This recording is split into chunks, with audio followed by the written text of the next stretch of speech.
नमस्कार। आकाशवाणी से प्रस्तुत है समाचार संध्या।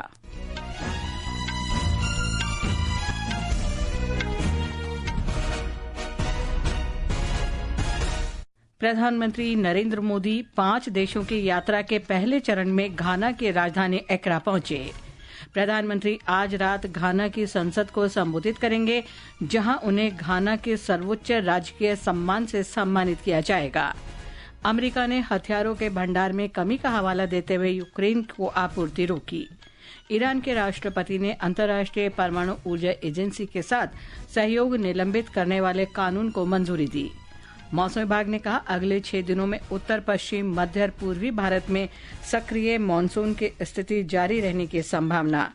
वार्षिक अमरनाथ यात्रा कड़ी सुरक्षा के बीच कल से शुरू होगी। और भारत ने एजबेस्टन में एंडरसन तेंदुलकर ट्रॉफी श्रृंखला के दूसरे क्रिकेट टेस्ट मैच में इंग्लैंड के साथ मैच में सधी हुई शुरुआत की। समाचार संध्या के साथ मैं लवली निगम। प्रधानमंत्री नरेंद्र मोदी 5 देशों की यात्रा के पहले चरण में आज घाना की राजधानी एक्रा पहुंचे। प्रधानमंत्री आज रात घाना की संसद को संबोधित करेंगे। श्री मोदी को उनकी घाना की राजकीय यात्रा के दौरान घाना का सर्वोच्च राजकीय सम्मान companion of the order of the star of घाना प्रदान किया जाएगा। और जानकारी के लिए बात करते हैं प्रधानमंत्री की यात्रा को कवर करने घाना गए हमारे संवाददाता आलोक राय से। आलोक, प्रधानमंत्री मोदी के आज क्या क्या कार्यक्रम हैं? जी लवलीन जी, जैसा कि आपने बताया कि मोदी जी अभी यहाँ एक्रा में घाना में पहुंच चुके हैं और अब से थोड़ी ही देर में वो कैंपेन्स्की होटल गोल्ड कोस्ट पहुंचेंगे। इसके बाद शाम को जुबली हाउस, जिसे फ्लैग स्टाफ हाउस भी कहते हैं, यहाँ पर डेलीगेशन लेवल टॉक्स होंगी और साथ में द्विपक्षीय वार्ता भी होगी। कुछ एमओयूज साइन होने की और एक्सचेंज होने की आशा है और उसके बाद एक प्रेस स्टेटमेंट होगा।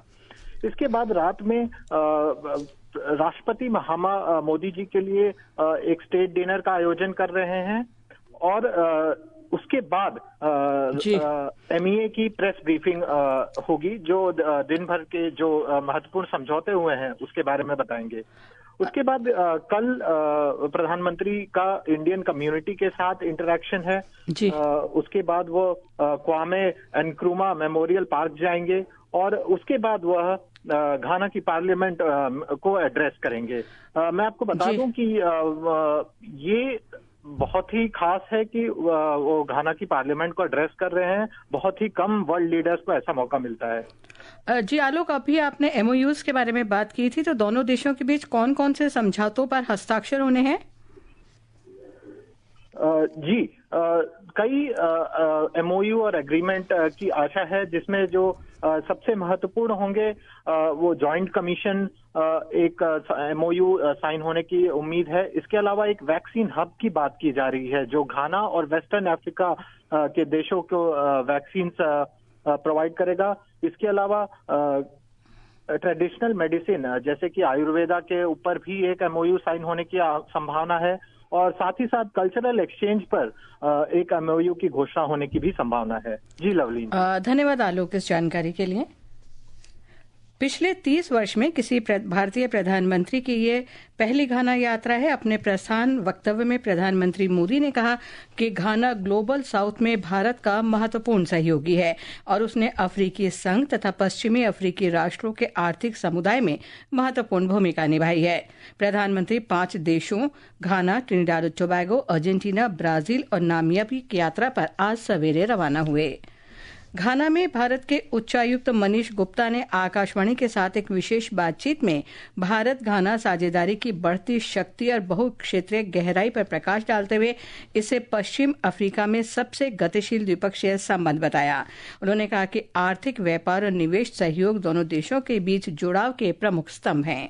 Economic, trade and investment, these are one of the key pillars of our partnership with Ghana. Ghana's economy is now on the rebound. Since late last year, the economy has grown consistently by 4 to 5% on quarter basis. So that implies once the country gets out of the economic restructuring, you will have a slew of foreign investments, and that offers a new opportunities also to the Indian companies to invest over here.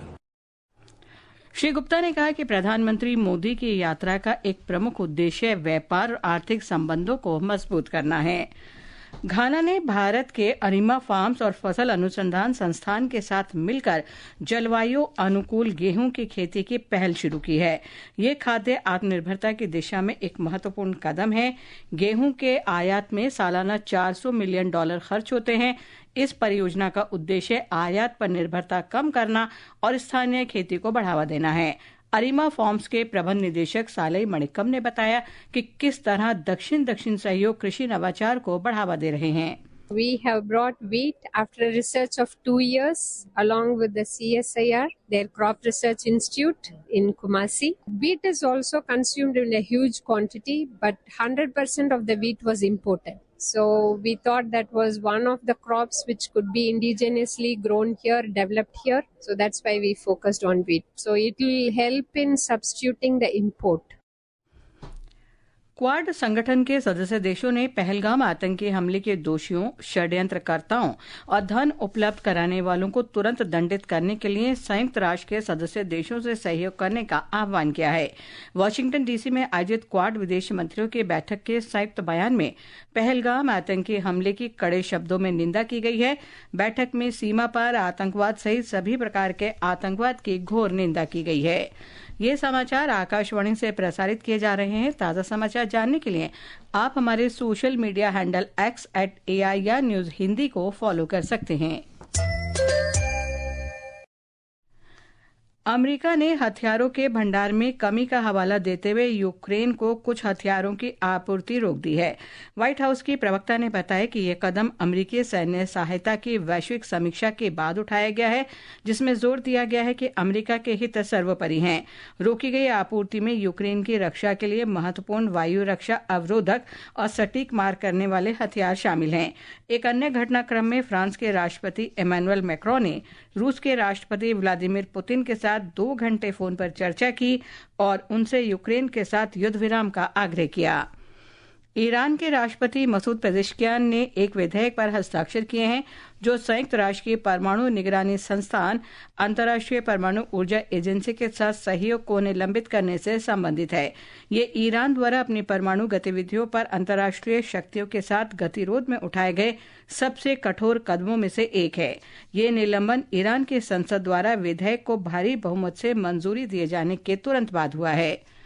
विदेश मंत्री सुब्रमण्यम जयशंकर ने Maria Theresa Lazaro को Philippines के विदेश मंत्री के रूप में नियुक्त किए जाने पर बधाई दी है। सोशल मीडिया पोस्ट में उन्होंने कहा कि वे भारत फिलीपींस संबंधों को और मजबूत बनाने को लेकर काफी आशान्वित हैं। गृह मंत्री अमित शाह ने कहा है कि सरकार सभी मादक पदार्थ गिरोहों को खत्म करने और युवाओं की सुरक्षा के लिए प्रतिबद्ध है। उन्होंने वैश्विक मादक पदार्थ उत्पादन का भंडाफोड़ करने पर स्वापक नियंत्रण ब्यूरो और अन्य एजेंसियों को बधाई दी है। उन्होंने कहा कि 10 से अधिक देशों में संचालित इस गिरोह के खिलाफ कार्रवाई की गई थी। गृह मंत्री ने कहा कि भारत की एजेंसियां लगातार इन गिरोहों द्वारा इस्तेमाल किए जाने वाले भुगतान के माध्यमों की निगरानी कर रही हैं। श्रम और रोजगार मंत्री मनसुख मांडविया ने कहा है कि रोजगार से जुड़ी प्रोत्साहन योजना के अंतर्गत अगले 4 वर्ष में कर्मचारियों और नियोक्ताओं को 1 लाख करोड़ रुपए दिए जाएंगे। नई दिल्ली में आज मीडिया से बातचीत करते हुए उन्होंने कहा कि प्रधानमंत्री नरेंद्र मोदी ने देश के युवाओं को रोजगार सुनिश्चित करने के लिए 5 वर्षीय कार्यक्रम तैयार किया है।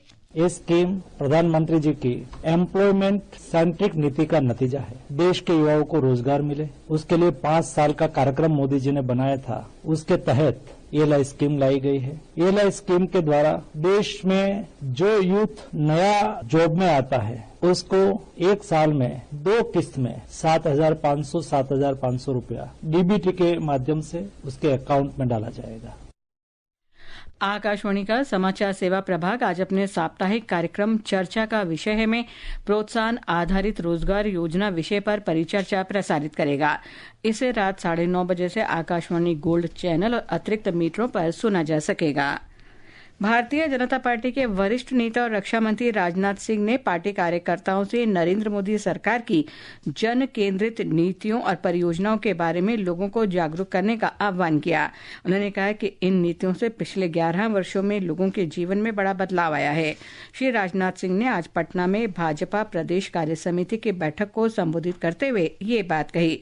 श्री सिंह ने कहा कि रक्षा क्षेत्र में भारत सबसे बड़े आयातक से लगभग 24,000 करोड़ रुपए का निर्यातक बन गया है।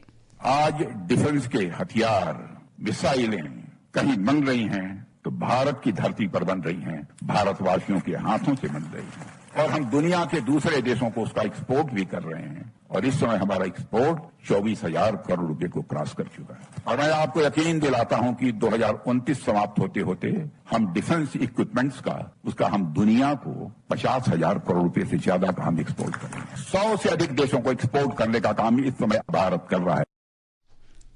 जल शक्ति मंत्री चंद्रकांत पाटिल ने आज नई दिल्ली में एकीकृत बाढ़ पूर्वानुमान प्रणाली सी फ्लड का शुभारंभ किया। ये वेब आधारित प्लेटफॉर्म गांव स्तर तक 2 दिन पहले बाढ़ की जानकारी प्रदान करता है। वर्तमान में ये प्रणाली महानदी, गोदावरी और तापी नदी घाटियों में कार्यरत है।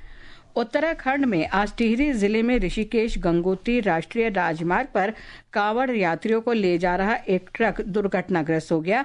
इसमें 3 कांवड़ यात्रियों की मृत्यु हो गई और 18 अन्य घायल हो गए। सभी कांवड़ यात्री उत्तर प्रदेश के बुलंदशहर के निवासी थे। मुख्यमंत्री पुष्कर सिंह धामी ने घटना पर गहरा दुख व्यक्त किया है। उन्होंने घायलों के बेहतर उपचार के निर्देश भी दिए हैं। ये समाचार हमारी वेबसाइट www.newsonair.gov.in और हमारे न्यूज ऑन एआईआर ऐप पर भी उपलब्ध हैं। मौसम विभाग ने कहा है कि देश के उत्तर पश्चिम, मध्य और पूर्वी हिस्सों में अगले 6-7 दिन के दौरान मानसून सक्रिय रहने की संभावना है। उत्तर पश्चिम भारत के अधिकांश स्थानों पर अगले 7 दिन के दौरान हल्की से मध्यम वर्षा के साथ तेज हवाएं भी चलेंगी। विभाग ने पूर्वी राजस्थान और मध्य महाराष्ट्र में अलग अलग स्थानों पर आज अत्यधिक तेज वर्षा की आशंका व्यक्त की है। जम्मू कश्मीर में 38 दिन तक चलने वाली वार्षिक श्री अमरनाथ जी यात्रा कल से पहलगाम और गांदरबल जिले के बालतल से कड़ी सुरक्षा के बीच औपचारिक रूप से शुरू होगी। बालतल मार्ग की ओर 2,300 से अधिक और पहलगाम मार्ग से 3,000 से अधिक तीर्थयात्रियों को लेकर लगभग 299 वाहन श्रीनगर जम्मू राष्ट्रीय राजमार्ग से कश्मीर पहुंच गए हैं। एक रिपोर्ट। जम्मू से कश्मीर पहुंचने के बाद पहले जत्थे में 5,000 से अधिक श्रद्धालु बाबा बर्फानी के दर्शन के लिए पवित्र गुफा के लिए रवाना हुए। बालतल मार्ग की ओर 2,300 से अधिक तीर्थयात्रियों और पहलगाम मार्ग की ओर 3,000 से अधिक यात्रियों को ले जाने वाले कुल 299 वाहन श्रीनगर जम्मू राष्ट्रीय राजमार्ग के माध्यम से कश्मीर क्षेत्र में सुरक्षित पहुंच गए। कश्मीर घाटी में पहुंचने पर स्थानीय लोगों और जिला प्रशासन की ओर से भव्य स्वागत के बाद बम बम बोले और जय बर्फानी बाबा के नारे गूंज उठे। निर्बाध, सुरक्षित और संरक्षित यात्रा के लिए विस्तृत अचूक सुरक्षा व्यवस्था की गई है। तारिक रातर, आकाशवाणी समाचार, श्रीनगर। बर्मिंघम में भारत और इंग्लैंड के बीच एंडरसन तेंदुलकर ट्रॉफी के दूसरे क्रिकेट टेस्ट मैच में भारत ने सधी हुई शुरुआत की है। मैच के पहले दिन ताजा समाचार मिलने तक भारत ने 3 विकेट पर 196 रन बना लिए हैं। इससे पहले भारत ने चाय तक 3 विकेट के नुकसान पर 182 रन बनाए थे। और अब आर्थिक जगत की खबरों के साथ हैं अमरीश सक्सेना। बम्बई शेयर बाजार का सेंसेक्स 83,410 पर बंद हुआ। नेशनल स्टॉक एक्सचेंज का निफ्टी भी 25,453 पर बंद हुआ। अंतर बैंकिंग विदेशी मुद्रा बाजार में $1 की तुलना में ₹85.70 पर बंद हुआ। ब्रेंट क्रूड कच्चे तेल का मूल्य $67.93 प्रति बैरल और WTI क्रूड का मूल्य $66.28 प्रति बैरल पर चल रहा था। अंत में मुख्य समाचार एक बार फिर। प्रधानमंत्री नरेंद्र मोदी 5 देशों की यात्रा के पहले चरण में घाना की राजधानी एक्रा पहुंचे। प्रधानमंत्री को आज घाना के सर्वोच्च राजकीय सम्मान से सम्मानित किया जाएगा। अमेरिका ने हथियारों के भंडार में कमी का हवाला देते हुए यूक्रेन को आपूर्ति रोकी। ईरान के राष्ट्रपति ने अंतर्राष्ट्रीय परमाणु ऊर्जा एजेंसी के साथ सहयोग निलंबित करने वाले कानून को मंजूरी दी। मौसम विभाग ने कहा अगले 6 दिन में उत्तर पश्चिम, मध्य और पूर्वी भारत में सक्रिय मानसून की स्थिति जारी रहने की संभावना। वार्षिक अमरनाथ यात्रा कड़ी सुरक्षा के बीच कल से शुरू होगी। और भारत ने एजबेस्टन में एंडरसन तेंदुलकर ट्रॉफी श्रृंखला के दूसरे क्रिकेट टेस्ट मैच में इंग्लैंड के साथ मैच में सधी हुई शुरुआत की। इसके साथ ही समाचार संध्या का ये अंक समाप्त हुआ। नमस्कार।